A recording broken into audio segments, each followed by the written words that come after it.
Hello, welcome to my channel. I'm Tiffany, retired librarian turned homeschool mom. And in this video, we're going to be looking at one of my heavier books. I do not recommend this book being read by anyone under the age of 16. Period. Why? Because the epilogue of this book describes the treatment of a South African man in the hands of the secret police during the apartheid movement. Or during the apartheid. It's 1977 is when this happened. And it goes into detail of his brutal torture, being beaten, severely tortured, dehumanized, interrogated extensively for several months. So that's the epilogue of this book. This treatment was probably given to the man that this book is actually about. So I'm going to be looking at Donald Woods Biko. So Donald Woods was a journalist, a white liberal journalist in South Africa. I believe he was born there. He lived there until he escaped after his own banning in 1977. And then he was essentially a political refugee in England. So, because again, he was friends with Stephen Biko. So Stephen Biko was a young man. He was 30 when he died, who founded the Black Consciousness movement. What this was, and the book explains this, is the idea that at the time, Black South Africans needed to understand themselves and claim their own identity apart from the white liberals who were trying to help them end apartheid. Now, if you are unfamiliar with apartheid, apartheid was a best way to say it in the American audience, it was segregation on steroids. And it happened right after World War II is when this became massively enforced. This separated the black South African majority from everyone else, and also eventually the other minorities in the country that were colored, so to speak. This was not abnormal. The whites had been very much in control for a very long time, but this is when things went very, very badly. So, as I said, apartheid is like segregation on steroids, and I would add in throwing in basically what the U.S. did to the Native Americans. So, in the terms of segregating and confining them to very specific areas, which is what they did. They confined them to very specific townships. They could not own land, they could not own property, and they could not really own businesses that much. They were restricted to specific jobs. They were able to go to universities, but again, they were very, very restricted and very, very controlled by this white minority. And anybody going against the white minority government was arrested, killed, tortured, or banned. Now, most people are familiar with Nelson Mandela. So that he was part of this. He was one of the leaders of these various different, I believe it was the African National Congress, which essentially they're currently in control of the country. But this happened in the events of most of this book, besides the background history, chronicles Donald Woods' relationship and 3-year friendship with Biko until his death. Again, he was brutally murdered by the secret police, beaten to death, interrogated, tortured, until essentially he died of brain hemorrhage. So, and various head wounds. And it is not necessarily his specific death was described, but the death of the man who was with him. And this suspected of this is what happened to Steve Biko at 30 years old. So that's why this book is heavy and is not something I recommend to be read to by anyone under the age of 16. I do not care if your child is African American or not. They're children. They should not be reading this. They need to be old enough to understand the gravity of this, because apartheid did not end until 1993. So as far away as that may seem, it's not. It's not that far away, and South Africa's still a mess. So in fact, Woods did not die until 2001. And he was still relatively young when these stories took place. He was also a husband and the father of 5 children. His youngest at the time of his family's escape from South Africa was 5. His oldest was 13. So, and yes, it also talks about banning. So I'm going to talk a little bit on that. So Steve Biko was banned. And this was something they did to both white and blacks who essentially went against the government, and they couldn't legally arrest. So at the time that Steve Biko, I believe, was banned at like the age of like 24 or something. So he was about 24 years old. And he was currently going to law school per correspondence when he died. And so he was confined specifically to a specific township, and he could only see one person at a time. His home was bugged. The seeing one person at a time did not apply to his wife and 2 young sons. So, but otherwise he could only see one person at a time. He could not write anything, even a postcard. He could not be quoted. He could not speak publicly. And he was watched constantly by the secret police. They could raid his home at any time. And they dictated his life in many ways. So it was almost like house arrest, again, on steroids. So that was most of his adult life. So until, again, he was only 30 years old when he died. His kids were young. His 2 young sons were very young.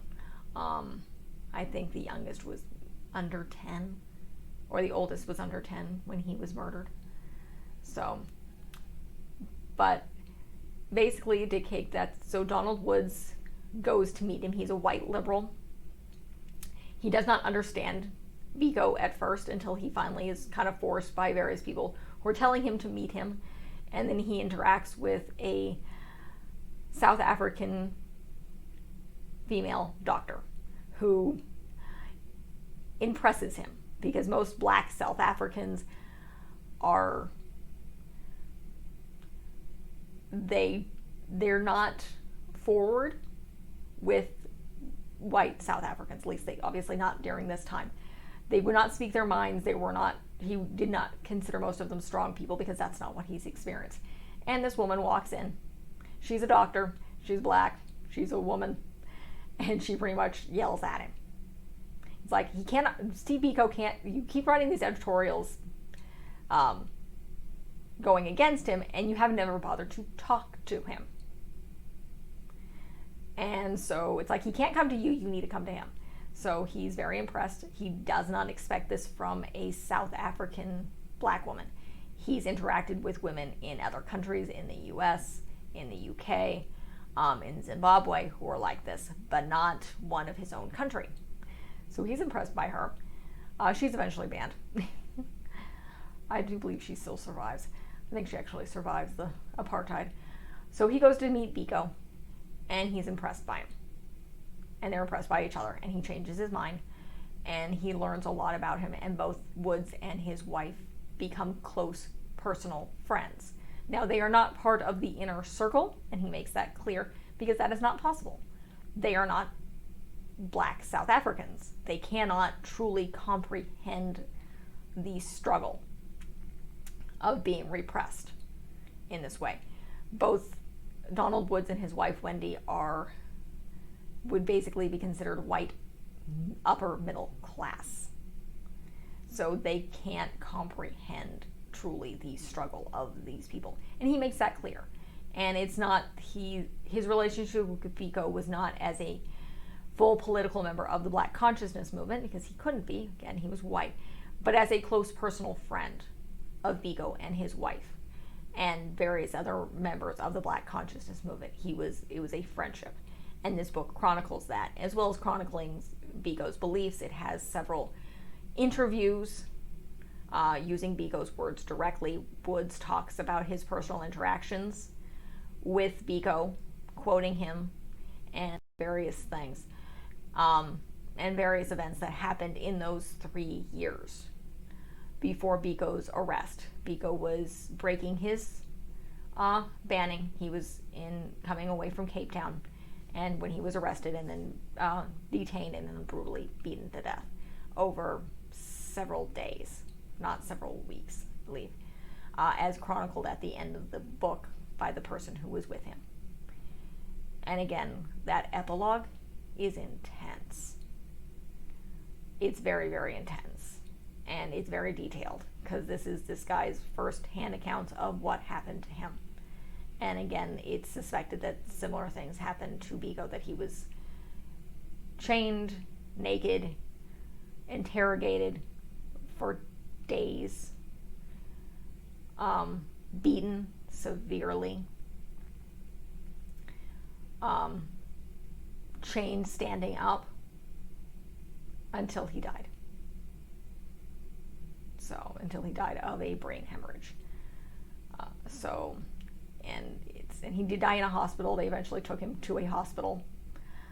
But again, he'd been beaten practically to death, and he died alone in a cell. So he was probably unconscious by the time they took him to a hospital. But he was eventually thrown into a car. They didn't care. They murdered. And as far as I know, none of those people were actually brought to justice. They were part of the secret police. They tried to hide it. So I'm assuming they're all dead by now. But still. And Donald Woods does name names. He names names in this book. He knows who he suspected to kill them. And this book came out shortly after Biko's death and Woods' escape. So at the time the book came out, these guys were in their positions, and now they were known to an international audience as murderers. So the book itself was banned. So it also, in the beginning of the book, details what happens to Woods after Biko's death. So Woods is banned himself. He's forbidden from writing, public speaking. His home is watched and bugged. And essentially he's very, very restricted. And again, he can only see one person at a time, which Biko had previously described to him as it's designed to drive you crazy, because you have to keep repeating the same thing over and over and over again. And it's being banned was designed to make you paranoid and looking over your shoulder, which essentially it did. Woods had wrote this book upstairs at night during this time, and by longhand. So he wrote it by hand. He rarely ever typed a word. And then he knew he had to get this to London himself. So they had to, the only way to get out was to go to, I'm going to mispronounce the name of this country. Let's see if, let's see. Where he went. Got out of his house. They went to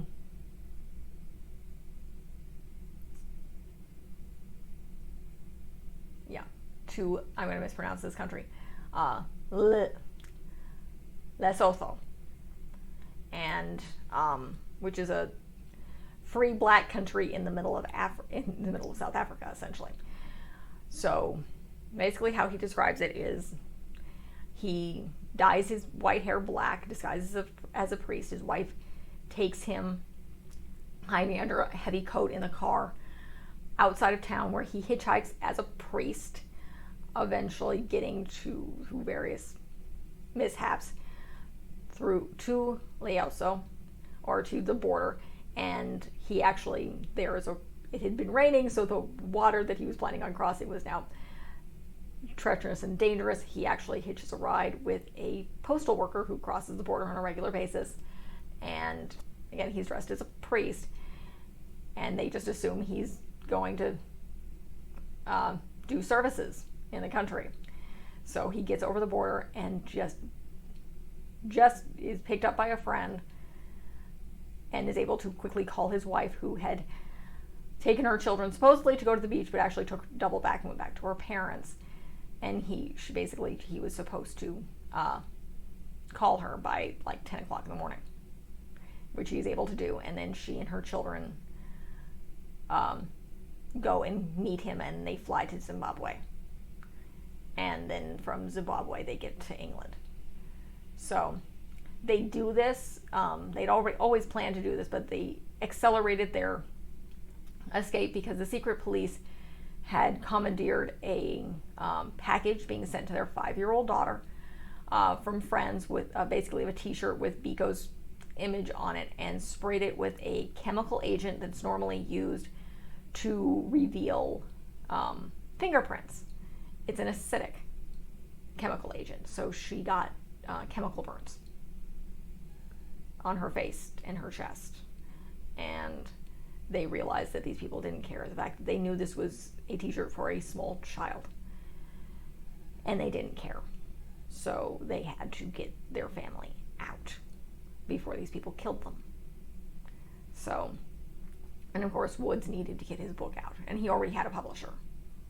So a friend had snuck it out a few chapters to a publisher in the UK. And then this book was published. And of course, the South African government banned it. They were pissed. They threatened him because now essentially their dirty laundry was exposed to the entire world. So, but it still took many, many years for apartheid to end. It didn't end until 1993, partially because the US and the UK were being dicks, and they kept vetoing sanctions by the UN because they were being dicks, because Thatcher and Reagan were horrible, horrible human beings. I already did another book that makes Reagan being a horrible, horrible human being. If you're not understanding that humans' rights were being violated like crazy in South Africa, and Reagan couldn't care less. He also couldn't care less about the gay people dying or anybody else. Reagan was a horrible human being. Thatcher apparently was a horrible human being too. So, as they knew these people were dying and they were being tortured, and they did not care. So, but moving on, that's the basic of this book. So, it doesn't go into Nixon. It also, one of the other things it describes in the beginning of the book is it lists a variety of political people who were killed by the secret police and the excuses that were given, from starvation, basically hunger strike, to death by suicide by hanging, to falling out a 7-story window. Yeah, I'm not joking. That was one of the excuses. So, or, shot while trying to escape. None of this is true. All these people were beaten brutally to death and tortured. That's what happened to them. So, because they spoke out against the government. So that's essentially the gist of this book. Now, one thing is mentioned in the beginning of the book is the film that comes out, which is called Cry Freedom, which is a combination of this book and then another book about Donald Wood's own banning that he writes. And this is filmed in Zimbabwe. It stars a very young Denzel Washington, who does not fit the description of Steve Biko at all, because Denzel Washington is a taller, relatively skinny man, as opposed to Steve Biko, who, while yes, tall, had more of a boxer's build. And then Kevin Kline plays Woods himself. So that was actually my first introduction to this story, was this film, which I believe, I'm going to do a quick looking at, came out in 1987, and it was a Richard Attenborough film. So, and it was filmed primarily in Zimbabwe because, South Africa was still under apartheid and they really didn't want this coming. And yes, Woods was very much involved in the project. And yes, I will cover the film as well. But I cannot stress enough that this book is not for younger high school, middle school. It's 16 and up because of particularly that epilogue and the descriptions here. This is a complex, very heavy rendition of the apartheid movement. So this is the type of book that you would read, particularly if you're high school students, when you're looking at apartheid in South Africa. If you want to go into more intense civil rights stuff, this is another book to look at to see how you had racism and civil rights issues in another country. But again, what happened in South Africa was nothing like what happened in the US. What happened to South Africa was hundreds of times worse. And it doesn't help that it went on for so long. I mean, by the time our civil rights movement, though there are still many, many issues in the United States, the federal government is not seeking to brutally murder people on a regular, torture and murder people on a regular basis. I don't care how crazy and horrible Trump was, it never got to the point where he was secretly locking people up and torturing them, or at least in mass. Yeah, because the South African really did this in mass. They did a lot of people. And the other thing was, South Africa is an African country with an African majority. The whites were a very small minority and still are. So you had a very, very small minority controlling a large African majority in their own country. As much as, yes, there are whites who live and are born and they have heritage in South Africa, this is still very much an African country that deserves to be run by Africans, even though it's still a very, very big mess.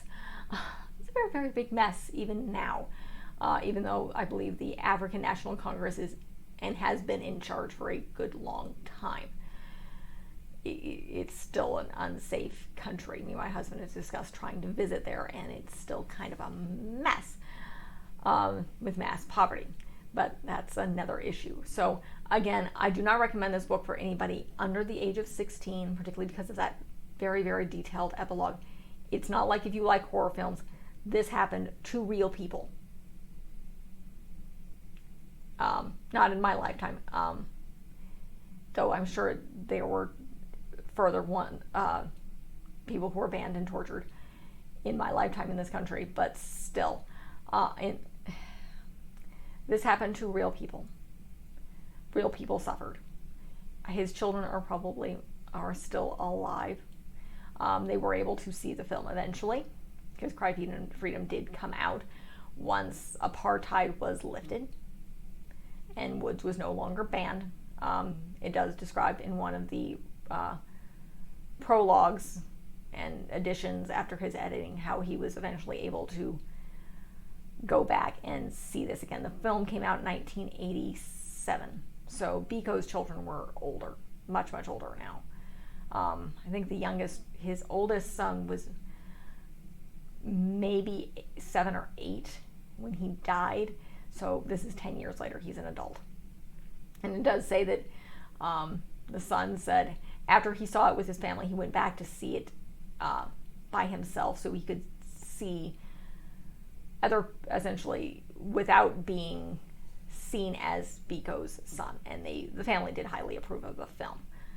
So, and that's just kind of one of the additions. So that really is it for this review. It's not very long. I highly recommend this book. If you're looking at the apartheid, it's an extremely important book to read. I think it's vital as something to read about the apartheid movement because it gives a lot of the detail. It explains a lot of stuff. It talks about Biko's life. and it tells very much what happened. And it is a primary document because a lot of this is firsthand accounts by Donald Woods himself. And then he gives firsthand accounts, particularly of the man who, by the name of Peter, who was with Biko when he was arrested. And that's actually what happened to him. So, and how this community interacted. So, again, that's it for this video. If you like what you see, please check out the rest of my channel. Most of it is not this heavy. I do a lot of younger, fun children's books, a lot of fun films.